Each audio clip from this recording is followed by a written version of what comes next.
Хаджиевски е едно от големите имена в историята на северно-македонския футбол. През кариерата си на треньор е печелил титли и купи в Югославия, Северна Македония, Япония и Азербайджан. А в момента се е заел с тежката задача да спаси Спартак Варна. Въпреки сериозните финансови проблеми, соколите са една от приятните изненади до този момент в първенството и вече са в серия от 5 мача без загуба. А случайност или не, тази серия съвпада с началото на кариерата на северно-македонския централен нападател Георг Стояновски с екипа на соколите. И може би до тук нищо не подсказва, че между Гьоко и Георг има роднинска връзка. Хаджиевски е дядо на 21 годишния Стояновски.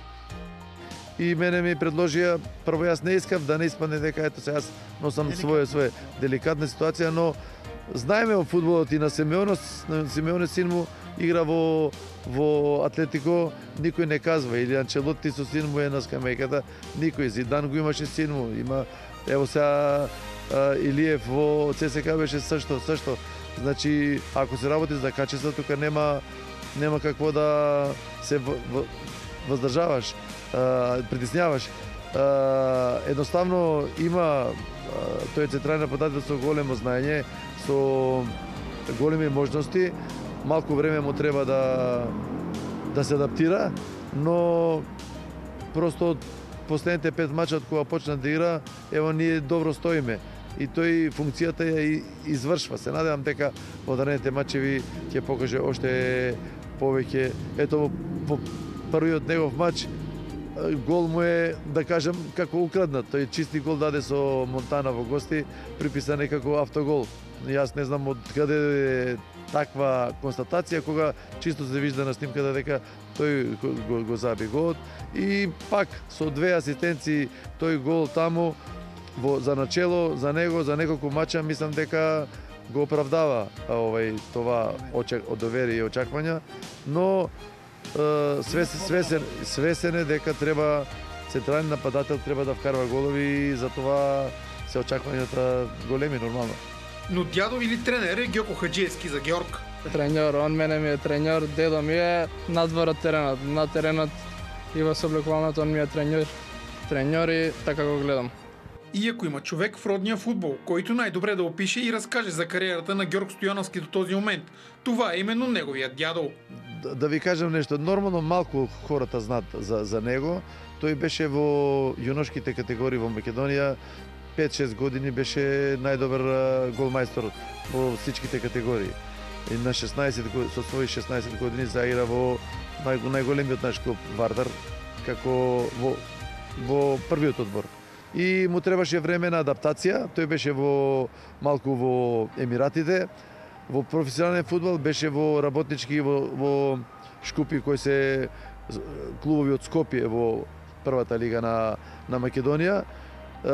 Показа доста качество, но последните трендови и во Българија, поготово во Македонија сега е дека има президенти од надвор кои носат фудбалисти од Африка, од Бразил, помалку место има за наши млади фудбалисти и не само за него и всичките млади фудбалисти помалку место има во одборите зашто дават превасходство на чужденци.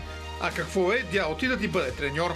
Тренираме добро, сега он ми е нормално дедо, но на теренот не се вижда. Мислам, ја не го виждам така, го виждам како треньор и така и таков однос имам према него. Тренираме, работиме, се спремаме за мачите. Лесна ли бе аклиматизацията за Георг Стояновски в отбора? Окей, имаме супер однос, имаме супер атмосфера.